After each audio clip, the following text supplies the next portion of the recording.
नमस्कार दोस्तों, स्वागत है आपका आरजी स्टडी में। देखिए हम लोग यहाँ पे जो हम बताए थे कि साइंस का एग्जाम्पलर सॉल्व करने वाले हैं। हम लोग आज पूरा 9th जो है क्लास 9th का पूरा हम लोग एग्जाम्पलर सॉल्व कर देंगे। ठीक, चलिए पहला इसमें चैप्टर है कि हमारे आसपास के पदार्थ जो हैं, जितने भी क्वेश्चन है एमसीक्यू बेस से पूरा सबको सॉल्व कर दिया जाएगा एक ही वीडियो में। और कल जो है आपका क्लास 10 का, क्लास 10th का आपको मिल जाएगा। पहला क्वेश्चन है कि निम्न घटनाओं परिघटनाओं का कौन सा समुच्चय ताप बढ़ाने पर बढ़ेगा।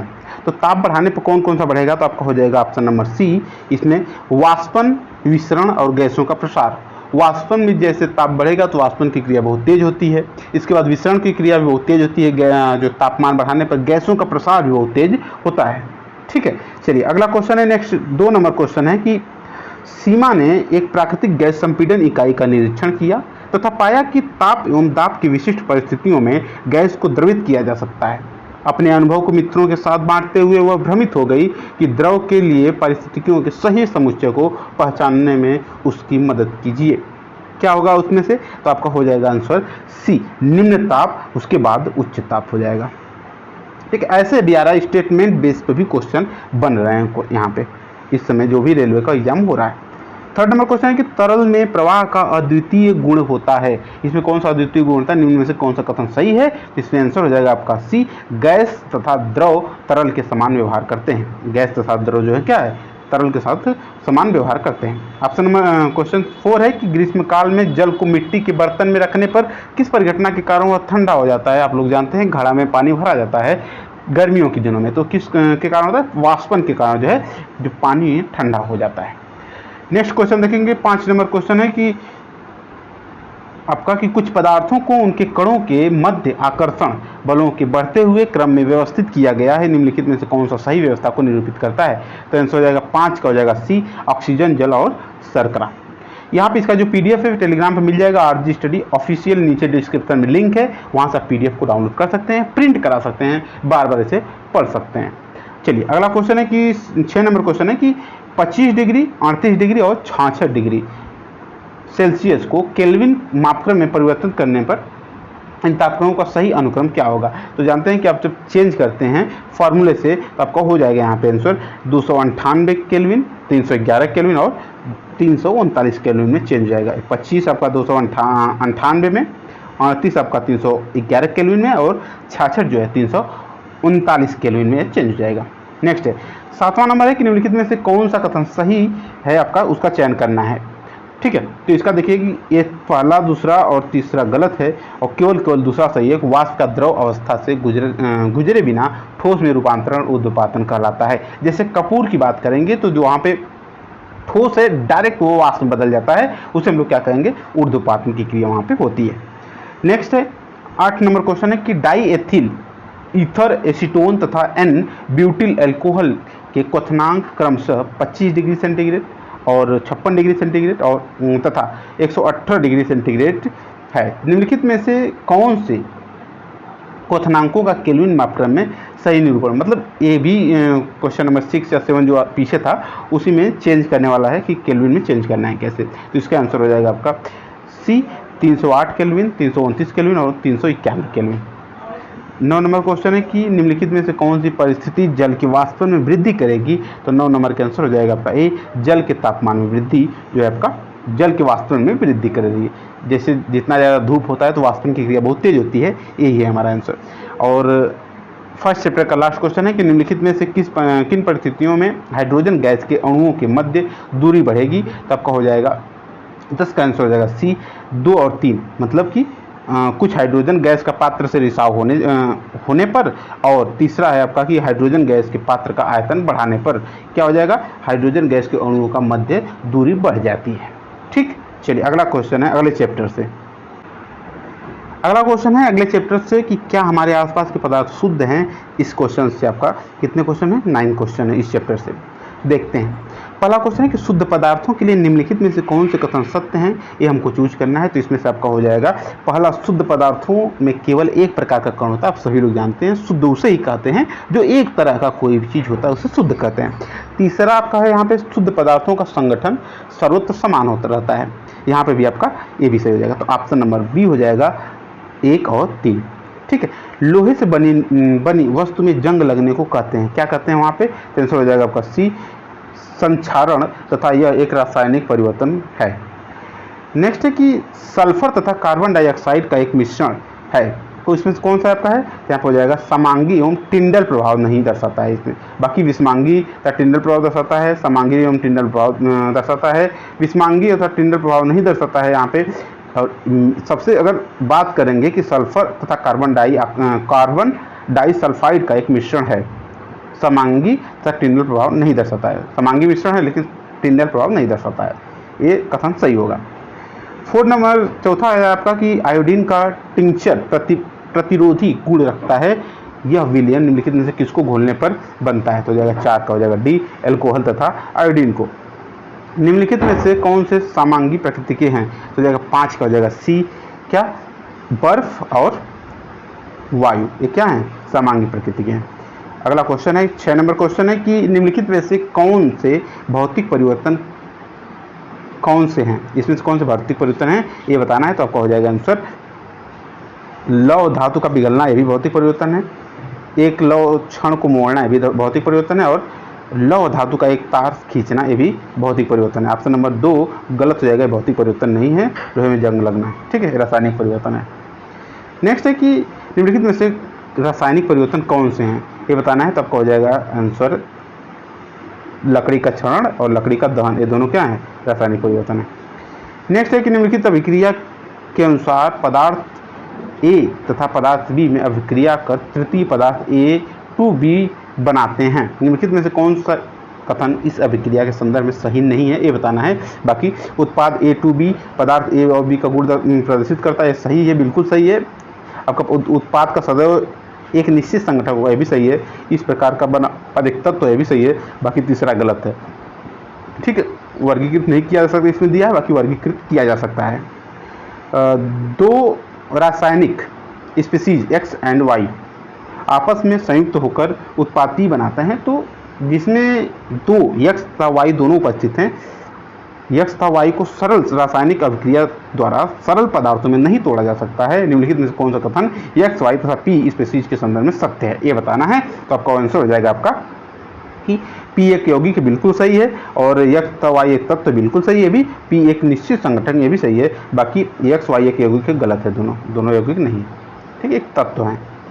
नेक्स्ट है, चलिए अब अगला चैप्टर क्वेश्चन इसमें है परमाणु की संरचना, खूब इंपॉर्टेंट क्वेश्चन है, खूब पूछता है इसमें से, ठीक है। चलिए नेक्स्ट है कि क्वेश्चन है कि निम्नलिखित में से कौन सा Mg मैग्नीशियम परमाणु में इलेक्ट्रॉनिक वितरण को सही प्रदर्शित करता है, तो आपका आंसर हो जाएगा यहाँ पे 282, ठीक है। और इसका परमाणु जानते हैं, परमाणु जो आपका इलेक्ट्रॉनिक विन्यास कितना आपका हो जाएगा, टोटल इसका होता कितना है 12 को अगर तोड़ेंगे तो 2, 8 और 2 बन जाएगा। चलिए नेक्स्ट है अगला क्वेश्चन, देखेंगे कि 2 नंबर क्वेश्चन क्या कह रहा है कि रदरफोर्ड ने अल्फा कण प्रकीर्णन प्रयोग के परिणाम स्वरूप खोजा था। कौन खोजा था आपका, तो हो जाएगा आपका आंसर सी, परमाणु में नाभिक हो जाता है, और ईटा पर नाच होता है, ईटा पर नाच ट्रिक होता है। इलेक्ट्रॉन कौन, टॉमसन ने, प्रोटॉन को रदरफोर्ड ने, और न्यूट्रॉन का खोज चैडविक ने किया था। इस चीज़ का आपको ट्रिक को पता होना चाहिए, ठीक है। चलिए नेक्स्ट है कि आपका एक तत्व X में इलेक्ट्रॉनों की संख्या 15 और न्यूट्रॉनों की संख्या 16 है, निम्नलिखित में कौन सा तत्व सही प्रदर्शन करता है, ठीक है। तो देखिए यहाँ पे होता क्या है कि जो नीचे 15 जो न्यूट्रॉन संख्या नीचे लिखते हैं, और जो है बाकी इन दोनों को जोड़कर जो है ऊपर लिखते हैं, ठीक है। न्यूट्रॉन और इलेक्ट्रॉनों को ऐड करके यहाँ पे बनता है प्रोटॉन, ठीक है। इस चीज़ को तो ऑप्शन नंबर यहाँ पे हो जाएगा ए, इलेक्ट्रॉनों की संख्या हमेशा नीचे रखते हैं, इस चीज़ का ध्यान दीजिए बस। डाल्टन के परमाणु सिद्धांत ने सफलतापूर्वक समझाया, क्या समझाया था, तो आपको जाएगा आपका कि द्रव्यमान का संरक्षण का नियम है, ये भी रहेगी बिल्कुल, और स्थिर अनुपात का नियम ये भी सही है, और गुणित अनुपात का नियम ये भी सही है। बाकी रेडियो एक्टिविटी का नियम ये नहीं समझाए थे, बाकी ये सभी तीनों नियम समझाए थे, तो ऑप्शन नंबर जाएगा इनका डी हो जाएगा। अगला क्वेश्चन है कि 5 नंबर क्वेश्चन है, 5 नंबर क्वेश्चन कर रहा है कि रदरफोर्ड के नाभिकीय प्रतिरूप के संबंध में कौन सा कथन सही है, तो जाएगा 5 का आंसर हो जाएगा आपका पहला तो सही है, नाभिक को धनावेशित माना, और सौर परिवार में तुलना की जा सकती है। ये रदरफोर्ड नाभिकीय प्रतिरूप के संबंध में सही है कथन, ठीक है, बाकी गलत है। नेक्स्ट है, निम्नलिखित में एक तत्व के लिए निम्नलिखित में से कौन सा विकल्प सही है एक तत्व के लिए? तो तत्व उसे ही कहते हैं हम लोग जिसका आपका हो जाएगा यहाँ पे द्रव्यमान संख्या बराबर प्रोटॉनों की संख्या और न्यूट्रॉनों की संख्या को ऐड जब करते हैं तो द्रव्यमान संख्या हो जाती है। बाकी परमाणु संख्या जब निकालना होता है तो प्रोटॉनों की संख्या प्लस इलेक्ट्रॉनों की संख्या करते हैं तब परमाणु संख्या भी निकल जाती है। तो ऑप्शन नंबर हो जाएगा आपका डी। नेक्स्ट है कि थॉम्सन के परमाणु मॉडल हेतु निम्नलिखित में से कौन सा कथन सत्य है? तो थॉम्सन के परमाणु मॉडल के हिसाब से कौन सा कथन सत्य है? तो हो जाएगा आपका यह परमाणु में परमाणु द्रव्यमान को समान रूप से वितरित मानता है, बिल्कुल सही है। और परमाणु में धनावेश समान रूप से वितरित माना जाता है, ये भी सही है, बिल्कुल। और तीसरा नंबर है कि धन आवेशित गोले में इलेक्ट्रॉनों का वितरण समान रूप से होता है, ये भी बिल्कुल सही है। चौथा गलत है आपका। नेक्स्ट क्वेश्चन है कि रदरफोर्ड के अल्फा कण प्रकीर्णन प्रयोग ने दर्शाया गया है। प्रकीर्णन प्रयोग ने दर्शाया गया है, क्या दर्शाया गया है इसमें? तो हो जाएगा आपका आंसर की आपका नाभिक में परमाणु का द्रव्यमान और धन आवेशित केंद्रित रहता है, सही है, आप लोग जानते हैं, ठीक है। परमाणु कितना जो धन आवेशित होता है और परमाणु का अधिकांश स्थान रिक्त होता है, बस दो ही तो है उसमें, बाकी रिक्त ही होता है पूरा। तो ऑप्शन नंबर यहाँ पे हो जाएगा बी। चलिए अगला क्वेश्चन है कि एक तत्व के आयरन पर 3 धन आवेशित है, परमाणु की द्रव्यमान संख्या 27 और न्यूट्रॉनों की संख्या 14 है, आयन में कितने इलेक्ट्रॉन उपस्थित हैं? मैं आप लोगों को पहले ही बता दिया था कि इसमें कैसे करना है आपका। यहाँ पे हो जाएगा 10, ठीक, कितने 10 इलेक्ट्रॉन यहाँ पे हैं, 10 इलेक्ट्रॉन इसमें शामिल हैं। चलिए आगे, बाकी जिसे कैसे निकालेंगे तो इन दोनों को ऐड कर देंगे, बाकी इसमें से माइनस कर देंगे तो आ जाएगा। नेक्स्ट है कि जो फिगर दिया है इसमें करा है कि Mg2+ आयन को पहचानिए जहां N और P क्रमशः न्यूट्रॉनों और प्रोटॉनों की संख्या दर्शाते हैं। इसमें कौन सा Mg2+ को पहचानना है कि इसमें आपको इसे छोटा कर देते हैं तब आपको पूरा ऑप्शन दिख जाएगा, ठीक है, इस ऑप्शन में आपको दिख जाएगा। तो यहाँ पे हो जाएगा आपका आंसर यहाँ पे ऑप्शन नंबर डी, ठीक है। चलिए नेक्स्ट है एथिल एल्कोहल CH3COOC2H5 के एक नमूने में 2 ऑक्सीजन परमाणु में इलेक्ट्रॉनों की संख्या समान है परंतु न्यूट्रॉनों की संख्या भिन्न है। इसके लिए निम्नलिखित में से कौन सा कारण है? कौन सा कारण है इसमें से? आपको हो जाएगा 11 का सी, दोनों ऑक्सीजन परमाणु समस्थानिक हैं। अगला क्वेश्चन नेक्स्ट है कि एक संयोगिता वाले तत्व होते हैं, एक संयोगिता वाले तत्व कौन से होते हैं? तो हो जाएगा आपका धातु और अधातु दोनों। परमाणु का प्रथम मॉडल देने वाला का नाम क्या है? तो परमाणु का प्रथम मॉडल जो दिए थे J.J. थॉम्सन दिए थे। 3 प्रोटॉन और 4 न्यूट्रॉन युक्त परमाणु की संयोजकता कितनी होगी? यहाँ पे तो जाएगा आपका 1 होगी, ठीक है। चलिए बाकी आपका एल्यूमिनियम के एक परमाणु में इलेक्ट्रॉनों का वितरण होता है, इलेक्ट्रॉनों का वितरण एल्यूमिनियम का कितना हो जाएगा आपका आंसर? यहाँ पे हो जाएगा एल्यूमिनियम का कितना होता है, अगर ये पता रहेगा तो आपको आराम से निकाल लेंगे। तो 2, 8, 3 मतलब कि 13, ठीक। चलिए आंसर आपका हो जाएगा ए। 16 का हो जाएगा, देखिए क्या कर रहा है कि परमाणु के बोर मॉडल का सही प्रदर्शन नहीं करता है, बाकी 3 करते हैं, 1 नहीं करता है इसमें, मतलब कौन कौन इसमें करता है कौन नहीं करता है ये देख लीजिए यहाँ पे। तो यहाँ पे हो जाएगा आपका पहला करता है, आपका पहला करता है और चौथा करता है, बाकी दूसरा ये नहीं करता है, दूसरा तीसरा, सॉरी दूसरा और चौथा नहीं करता है, बाकी पहला तीसरा करता है। Option number C. 17 और इसका है कि निम्नलिखित में कौन सा कथन सर्वदा सही है? एकदम सही है। क्या है? एक परमाणु में इलेक्ट्रॉनों प्रोटॉनों की संख्या समान होती है, यह एकदम सत्य वचन है हमेशा के लिए। और यहाँ पे है क्वेश्चन क्या कर रहा है कि परमाणु मॉडलों के समय के साथ सुधार हो रहा है, होता रहा है। निम्नलिखित में से मॉडलों को उनके कालानुक्रम व्यवस्थित करिए, ठीक है, काल के अनुसार व्यवस्थित करना है। तो आंसर हो जाएगा सबसे पहले यहाँ पे थॉम्सन का परमाणु मॉडल आता है, फिर रदरफोर्ड का परमाणु मॉडल आता है, फिर इसके बाद बोर का परमाणु मॉडल आता है, ठीक। चलिए तो ऑप्शन हो जाएगा आपका 2, मतलब सी, 2, 1, 3। अगला क्वेश्चन है आपका नेक्स्ट टॉपिक से। क्वेश्चन है कि जीवन की मौलिक इकाई में आपका हो जाएगा किसे क्रिस्टल रूप में बनाया जा सकता है? तो किसे क्रिस्टल रूप में बनाया जा सकता है? आपका यहाँ पे हो जाएगा आंसर सी, विषाणु को, ठीक। अगला क्वेश्चन है कि कोशिका फूल जाएगी यदि यदि उसके साथ क्या होगा, कोशिका के बाहर चारों ओर उपस्थित जल के अणुओं की सांद्रता कोशिका के भीतर जल के अणुओं की सांद्रता से अधिक हो तो कोशिका क्या हो जाएगी, फूल जाएगी। अगला है कि गुणसूत्र बने होते हैं, गुणसूत्र किसके बने होते हैं, तो आपको हो जाएगा डीएनए एवं प्रोटीन से बने होते हैं गुणसूत्र।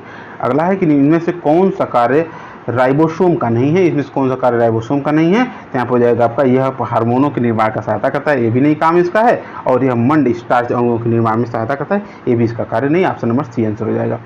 अगला क्वेश्चन है कि इनमें से किसका संबंध अंतर्द्रव्य जालिका से नहीं है, किसका संबंध नहीं है, तो यहाँ पर हो जाएगा आंसर आपका सी, यह ऊर्जा का उत्पादन स्थल हो सकती है, इसका आपका जालिका सही संबंध नहीं है।